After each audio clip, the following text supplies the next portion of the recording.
of the Passover, and the Passover meal is to remind us of what our mission is.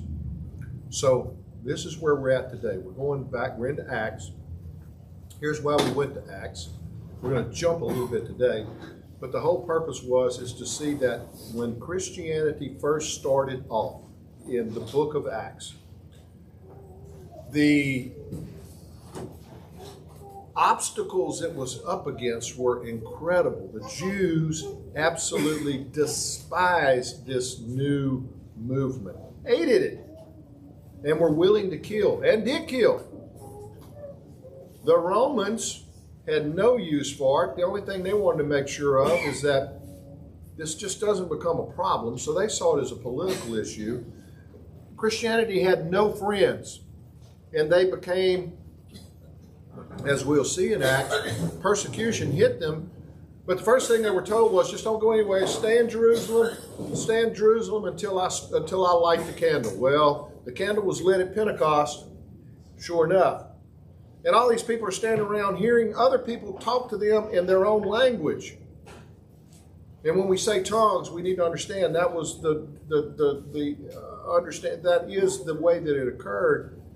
I could hear some dialect of Greek. You could hear some dialect of from Italy, and it goes on and on. So all these people were hearing it, and this was the announcement that really put Christianity in the crosshairs of the cultures at that time, because now it's like, okay, this isn't a Jewish religion. This isn't anybody's religion. This is entirely new. So the whole point is that Christianity exploded in the midst of extreme persecution. Well, if you haven't looked around today, the church is starting to get into some of the same ruts, some of them caused by themselves. We were talking this morning briefly. There was a study done not that long ago. It concluded in 2020, where the number of people who now say that they are regularly attending church is 24% of the population. 5 years before that, it was 43%. People are bailing out of church. Where are they at? Well, a lot of them are at Sunday ball games. A lot of them are somewhere. But what we've done is we've substituted other activities for what used to be a regular attendance of church. And you'll have people tell you all the time, well, I worship in my own way and that kind of stuff. Well, churches create economy of scale. When there's hurt, there's not just one person that can comfort you, there's a lot. When there's celebration, there's not just one person that can celebrate, there's a lot. When there's a need, it can be met. When somebody's car breaks down, we can take up a love offering and fix it. That kind of stuff, right? So we're clearly designed that we're supposed to be in worship, but the worship is also supposed to create in us the willingness to go out and kind of help change the world. That's what the apostles were doing. Change wasn't taking place during church. Change was taking place when they got outside in the real world. So some people today, and this is okay, this is part of the mission, but some people today show up at church to be changed. Yes, but once you've been changed, the question is, what now? What do you do with that? And what they do is they come back the next week to kind of get more of the same and more of the same and more of the same. Well, you can only fill the gas tank up so far. After that, you're just wasting gas. And so some of these people that never get past the point of showing up at church to be blessed don't recognize that the whole point of Acts was, now that you've got something that everybody else doesn't have, it's that little old hymn, this little light of mine, I'm going to let it shine. And we've got to make sure that it's the only way we grow. The only way we grow is to get into the battle. Once we get in the battle, we get skinned up. If you don't get skinned up, you don't learn how to take a licking and keep on ticking. That was a Timex commercial, if you don't remember that. And if we don't do that, then we're not prepared to be a disciple for Christ, because the apostles suffered brutally in Acts. And we look at the miracles, and this is important. I said this before, I want to re-emphasize this before we get into Acts 15. We look at the miracles and we go, oh, what a great work of God. But then if you read the miracles and what's associated with them, it was almost always persecution of the one who had done the miracle. It was the person who did the miracle didn't get the blessing. The person who did the miracle typically got the whooping. And when you look through Acts, you'll go, oh my gosh, that's true, it's everywhere. So when the apostles would say, boldly heal someone close to the synagogue, then we find out that the apostles were whipped, caned for doing that. So we have to be careful that we recognize that what's going on when God is acting many times might call you to take a whooping. Might put you right in the middle of it. It did them. And that is part of the process of maturing as Christians. Otherwise, we can't deal with the smallest problems that will come our way. We'll fall apart. So, this is what we have from Acts 10, because we're going to pick up a little bit of 10, then we're going to move into 15. But Peter had this weird dream, and he's like, I am not going to the Gentiles. Do you hear what I'm saying? Those dudes are weird. They eat crazy food. They're all unclean. And God says, well, yeah, you are. And there's a cat named Cornelius that they kind of hook up and get their act together. But this is what Peter said in Acts 10. This is 10:27. He says, Peter went inside and found a large gathering of people while talking with him. That would have been Cornelius. He said to them, you are well aware that it is against our law for a Jew to associate with or visit a Gentile.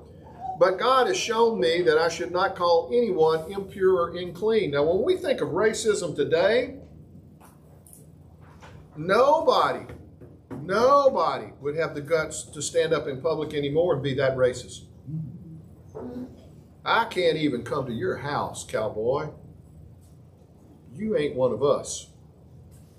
This tells you how far apart the two worlds were, the Jews and the Gentiles. We are enemies. You don't belong here. But yet what Peter says is, God has shown me that I should not call anyone impure or unclean. So this biggest wall, traditions, thousands of years of tradition, was eliminated at the resurrection. And that, if you don't capture the sense of, just the hatred that was there, the dislike, then you miss the power of what it means to be changed by God. So, now we move to Antioch. And you see all kind of churches. Antioch this, Antioch that. Everybody's got an Antioch somewhere. Why Antioch? Because a lot of stuff happened at Antioch. That's why. It was a very important city. And so this is what we're going to see. Because the spread of Christianity really starts at Antioch, along with Jerusalem, two big cities, 1 and 1A. Because a lot of the people that were persecuted took off to Antioch. That's where because it was a big city and you could blend in. You can go underground. But when we went underground, guess what we made? Underground churches. It wasn't that we were hiding. It's that we were strategically reinserting ourselves into places where we could begin to create the influence. So here we are, starting in 15. Very powerful chapter. Certain people came from Judea to Antioch and were teaching the believers, unless you are circumcised according to the custom taught by Moses, you cannot be saved. So the first thing we know is that Jewish tradition and Christian reality was just colliding. And they weren't disputing that there had been a resurrection. They're just trying to hold on to part of their old system. This brought Paul and Barnabas into sharp dispute and debate. So, we had an argument in the church, not just a small argument. This was a big one. So Paul and Barnabas are told, look, you guys take some of our buddies with us, and part of the reason they want to take the buddies with them is because they want to make sure you don't come back and cook up a story. We got some quality control going here. I need you and some of your believers, y'all go. Y'all go on over there to Jerusalem, talk to the apostles and the elders and ask them. We're building this plane while we're flying it almost at this point. That's how new Christianity is. The church sent them on their way, and they traveled through Phoenicia and Samaria. They told the Gentiles how the Gentiles had been converted. So notice the first thing, even though the dispute was about circumcision, while they're going, they're still doing what? They're still preaching. They're still talking. They're still evangelizing, which means get past the things that you can't agree on. Make sure that you take the things you do agree on and use that. We sit in church and spend all of our time talking about what we disagree on instead of finding the true points, which is the gospel, and saying, okay, we can settle this other stuff later. But this is very important. These people were going to settle a dispute that had rippled in the church. It wasn't just small. And when they went along the way, they're still converting people. And they're going, look, we're going to find out a detail, but I can tell you the main story. That's huge. When it came to Jerusalem, they were welcomed by the church and the apostles and elders to whom they reported everything God had done through them. Then some of the believers who belonged to the party of the Pharisees stood up. Now, if you don't read that and your head explode, you're not thinking. What were the Pharisees called? Dried bones, hypocrites, brood of vipers. We could come up with a few more if we wanted to really kind of go back and look. The Pharisees called the unmitigated, full-on wrath of Jesus. They were the ones who got you scribes and Pharisees. You eat a camel and you can't even squeeze out a gnat. Now, I don't think he was really trying to talk about bowel habits here, although that does come to mind. What he's saying is a camel is an unclean animal. You eat the most largest unclean animal we have, but yet you can't even give me the smallest bug as a result. So it's a kind of a graphic dietary picture that I think does have some, maybe it might have some allusions to that, just that graphic picture, but it's also about clean and unclean is what he was trying to say. And it says, some of the believers who belong to the party of the Pharisees, that means the brood of vipers, the ones who ate camels and squeezed out gnats, the ones who were dried bones, the ones who were called hypocrites, those people. So if you ask yourself, geez, am I good enough to be in the church? Does God really love me? Stop. I get so frustrated with that. Not at the person saying it, but at the insistence on going, God can't really love me that much. If you want to hang on to your own self-worth, which is what is happening here, and you want to picture yourself as the one person that Christ really just kind of died for, but if it was up to me, you can leave them. I don't really need them. If that's your picture, you've so distorted the sacrifice that God made, and you're going to live a life that continually looks backwards. Oh, I did this 5 years ago. I did that 10 years ago. I did that 10 minutes ago. And I got news for you. Whatever you did, whenever you did it, and however you did it, it's undefeated. It ain't going away. It's just been forgiven. Now, if you can't forgive yourself, then you're basically saying you're holding yourself to a higher standard than God did. Now, think about that one. If God forgave you, then for heaven's sakes, forgive yourself. Get over it. But I get the feeling, and I've done it because of so many interactions, some people almost enjoy living in misery. And they don't want to turn it loose. And I think it's just, you become familiar, you become comfortable. You say, well, that's crazy. Really? How many people divorce a husband that's abusive and marry a husband that's abusive? We tend to do these things. But that's completely opposite of what this is calling for. Well, the Pharisees stood up and said, the Gentiles must be circumcised. Why would they say that? Because they were what? Pharisees. They had all these laws. They thought they could, how they were going to carry them. This was just something they grew up with. So they had their own traditions. They had their own prejudices. The Jewish prejudice against the Gentile, Peter spoke it very clearly. They were closed-minded. And this is the church as soon as it started. So if we're wondering why we have churches that are dysfunctional today, it was dysfunctional here. But it didn't stay dysfunctional. There's a way to resolve these things. Some Pharisees were still hanging on to what they knew. Well, imagine that. Imagine that. So it says the apostles and elders met to consider the question. After much discussion, I wish they would have told us what the discussion was. Luke didn't figure that was worth it. After much discussion, Peter gets up and he says, brothers, you know some time ago God made a choice among you that the Gentiles might hear from my lips the message of the gospel and believe. This is the same guy who said, I ain't going to them. And it's like now he's saying, you know good and well that that's all changed. God, who knows the heart, showed me that he accepted them by giving the Holy Spirit to them just as he did to us. He did not discriminate between us and them, for he purified their hearts by faith. And I will say this, when you say that he did not discriminate between us and them, it's probably time to quit saying what? Us and them. It's time to talk about us. Just us. There are no more thems.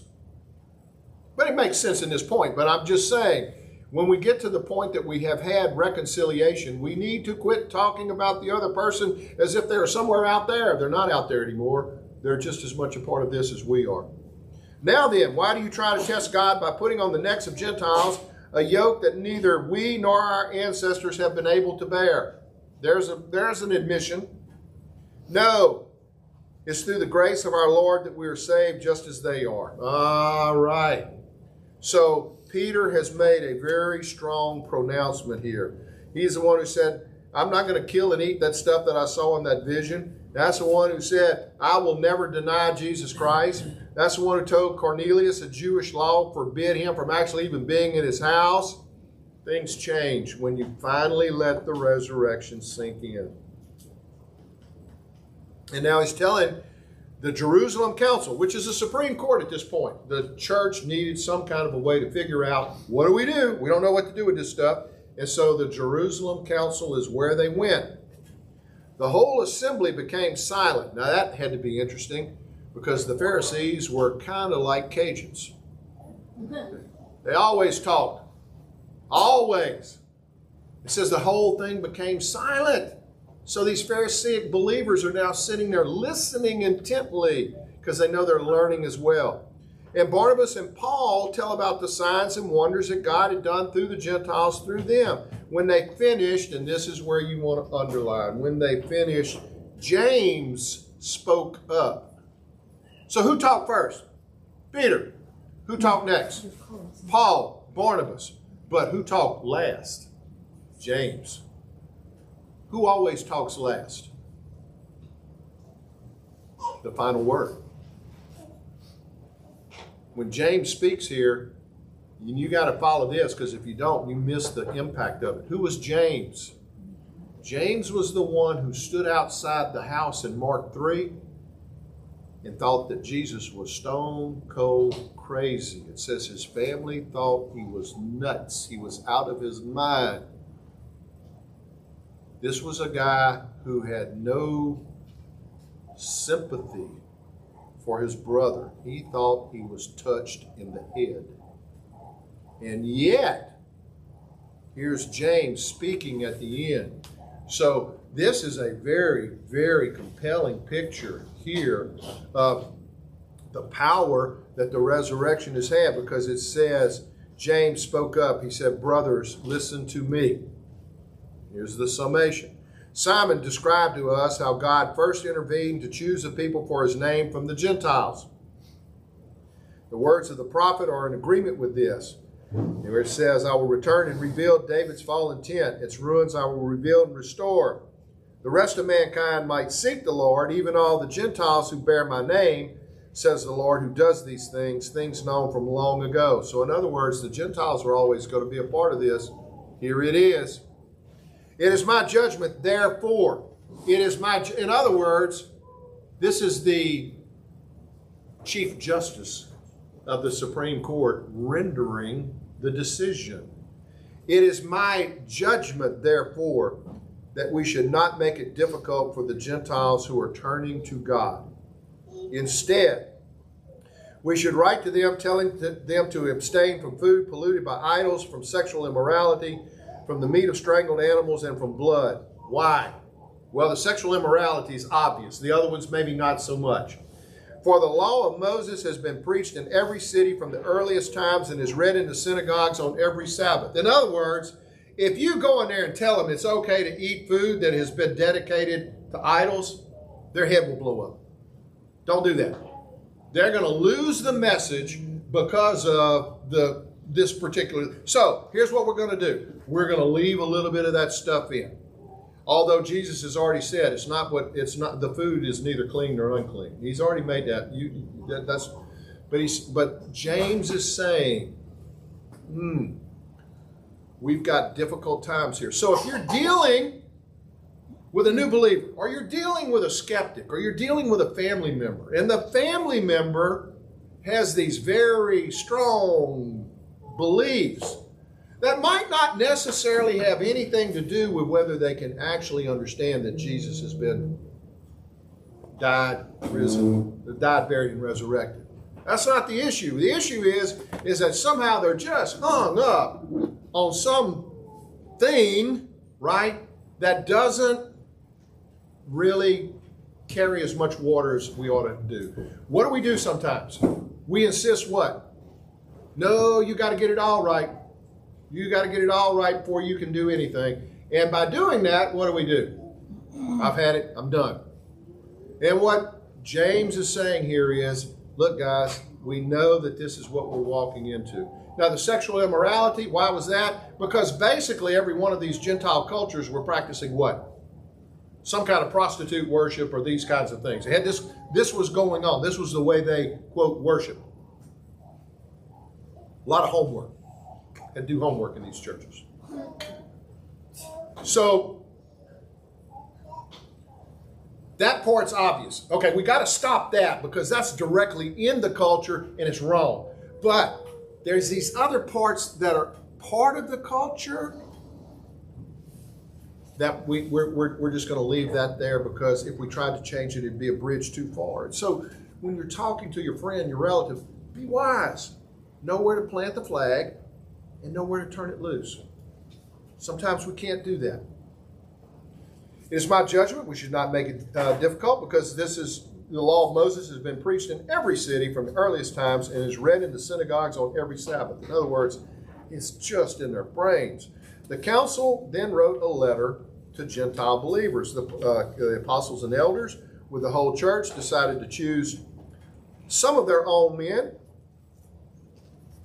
and send them back to Antioch. They chose Judas and Silas, men who were leaders among the believers. With them, they sent the following letter.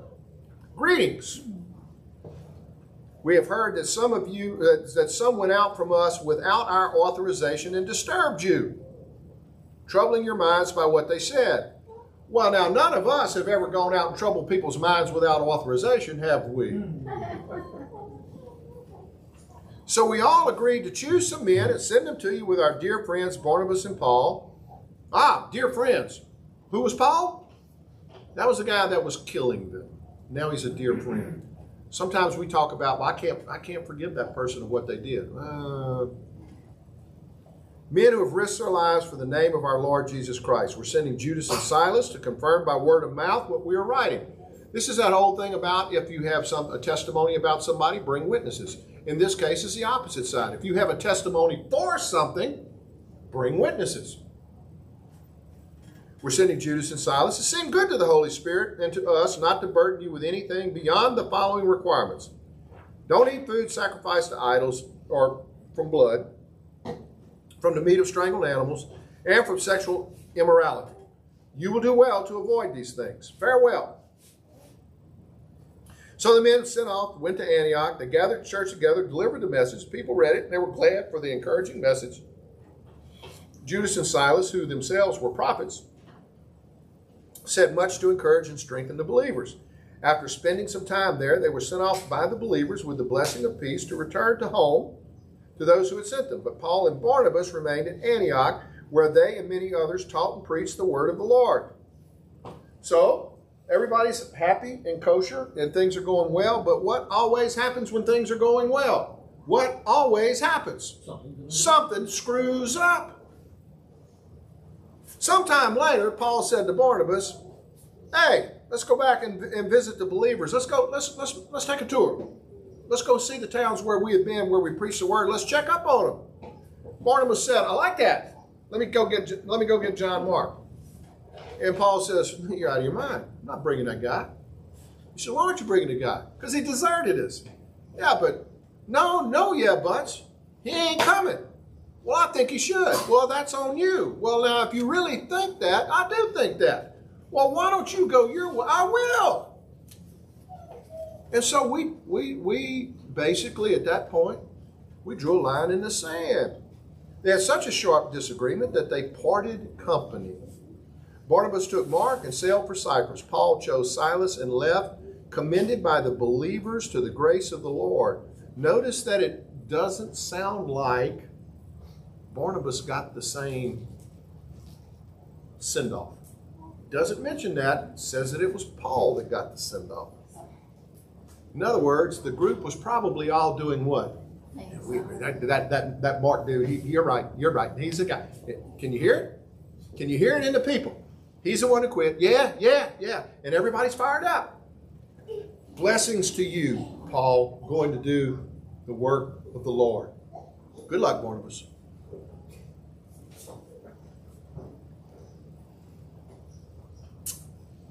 So what do we learn from this? Well, first of all, there's going to be legitimate times in the church where there's going to be complete falling outs. The question is, where does that leave the church? A couple of things. Both of these people had huge successes. Barnabas was successful and Paul was successful. So even though they had a personal animosity towards each other at this point, they didn't let that animosity mess up their message. How many times are we out there doing something sometimes and we can't help but introduce the fact that we had a problem with somebody else over here? Instead of just staying on task, stay on mission, let that go. Both of these, to their credit, apparently did that. If you leave the story there, though, you miss what's called reconciliation. In 2 Timothy 4, verse 9, these are Paul's words. Do your best to come to me quickly. Why? Because he knew my time's running out. Demas, loved the world, has deserted me and gone to Thessalonica. Crescens has gone to Galatia and Titus to Dalmatia. In other words, my group's gone. Only Luke is left with me. Get Mark. Now, why would you want Mark? Not so you can have another argument. Get Mark and bring him with you because he is helpful to me in my ministry. Oh, I thought he was the guy that you said didn't help us at all. So sometimes what we need to do is just shut up, slow down, and let God work. And quit trying to figure that it's the end of the problem. It's just the start of the problem. If every family, if families don't learn how to take problems and resolve them, then they'll never become a family. This was at the end when it's important. And it says, I sent Tychicus to Ephesus. When you come, bring the cloak that I left with Carpus and my scrolls. In other words, I'm cold and I want to read. Bring me something to read. Sounds like the hospital. Bring me a good book and make sure I got my robe. And that's what he was saying. It's cold. I need this. In 1 Peter 5, Peter went so far as to call John Mark his son. He is like a son to me. So we've got this amazing chapter where we don't know what to do in the church. We've had a dispute. Let's go talk about how we reason this out. Nobody started the second church of Antioch and the third church of Antioch. How were churches started in that day? You met in a house. Once you met in the house, that was your church. This would be much more like a church in the first century. It wasn't that Aiden got mad at Steve and said, Steve, I'm sorry, I'm going to start my own church, which is what we do today. You put 2 Baptists in a room, 5 minutes later, you got 3 churches. Because we're going to find something that instead of what binds us together, we find something that does what? Separates us. And then we go our own ways. Completely different from the model. In the middle of that dispute, they said, let's go have a conversation. Let's hash this thing out. And they brought it to the people at that time that had the most wisdom, the Jerusalem Council. Peter explains what had happened. He got great respect. Paul explained what had happened. He got great respect. And then James, the half-brother, the person who knew Jesus better than anyone, says, okay, now it's my turn to speak. At some point, what we need to make sure of is that the people who make the decisions are the ones that have the most wisdom to do so. And boy, that ain't happening in churches a lot of times. I've had so many, I can't tell you how many pastors that say, what's my decision to make? And it's like, you don't know what you're talking about. This is not your area of wisdom. Why don't you get together some wise folks and figure this out? No. And so when we do this, then we get into the problems. But after the Jerusalem Council, everybody goes back, explains to Antioch what's happening. The Antioch church says, all right, we can buy that. We can do that. But then in the middle of that celebration, there starts a fight that is, oh man, it threatens the whole deal. It threatens their relationship. Except, what we eventually find out is, we don't get all the details, but somehow these things were all restored. And I think if you would have asked Paul at that particular time, you think this will ever be restored? I think his answer probably would have been no. He can go his way, I'll go my way. He can do his thing for God, I'll do my thing for God. But ultimately, when we do that, yeah, God can hit a home run with a crooked stick. But when the body of Christ works together, you get better results. So, what's the application? For the family, for our family, for your family, for everybody. I think it's just unbelievable. And then to look on top of that and see this group of Pharisees sitting here and listening to what was being said. Now, those are the kind of details that you just can't add unless they're true. And that tells you that Acts is a very accurate kind of deal. Because you can't put stuff like that in there. There'd be too many people going, no, I know those Pharisees. That was not the way they were acting at all. So, dispute, solve the dispute. Do what? Go back to your church. Explain what the dispute was. And then do what? Why don't we go see the churches that we've already started? There's our call to action. In other words, why are we just sitting here every Sunday doing same old, when there are other places out there in the real world, Monday through Saturday, and even on Sundays, that our presence and influence can be felt? And when we do that, if it's like Acts, guess what's probably going to happen? You might get whooped. It could come. But you'll be in good company. Paul got whooped. Peter got whooped. The apostles got whooped. Blessed are those who are persecuted for my name's sake. Because the blessing is not going to be what? It's not here. That's not the blessing. But there's a blessing coming.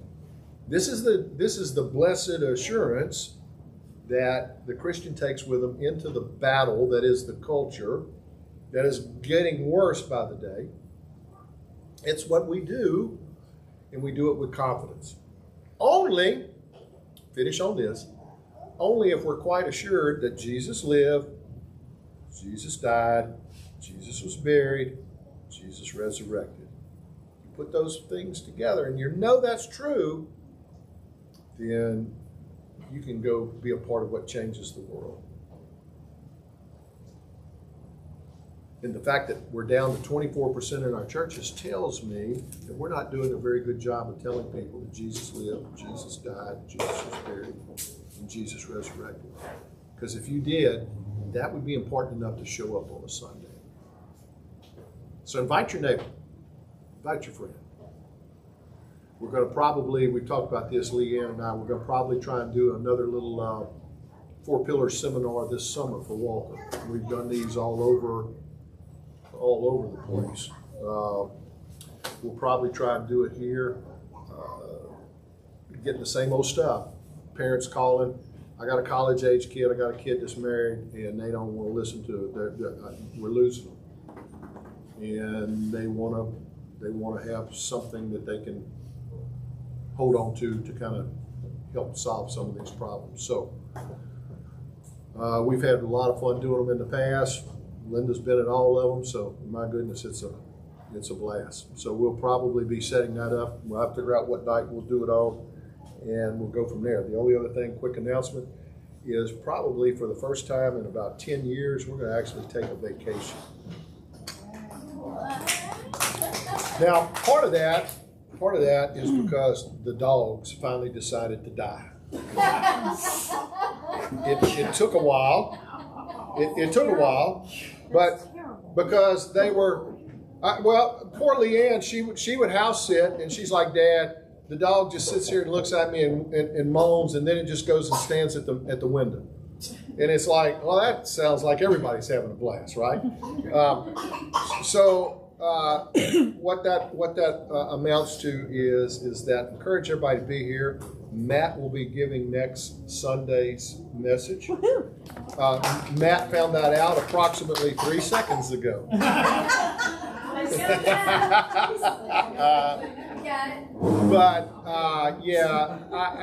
And we have absolutely no plan. I'm going to just check to see what the last minute flights are in case there's something that's just bugging out to somewhere I might have and if not, that's why I put new tires on the expedition, right? And I got nothing.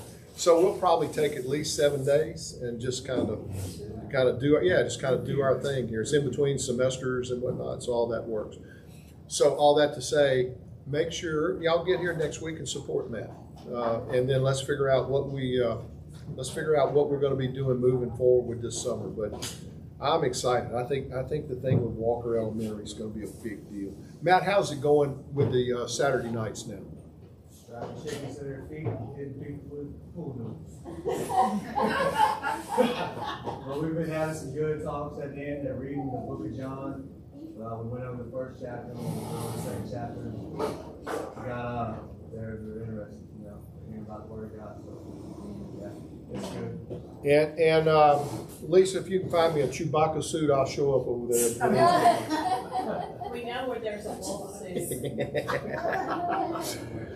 Father, thank you for the opportunity to be, to be on point, to be part of the mission, to be part of the efforts, to get muddy and to get dirty and to get skin up a little bit and to be able to celebrate that just as the apostles did, feeling celebration for being worthy to suffer on your behalf.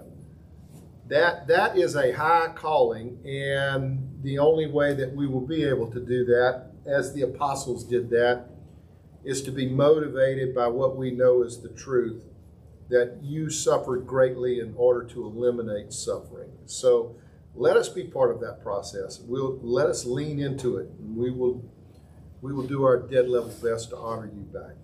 It's in your Son's name we pray, and everyone said,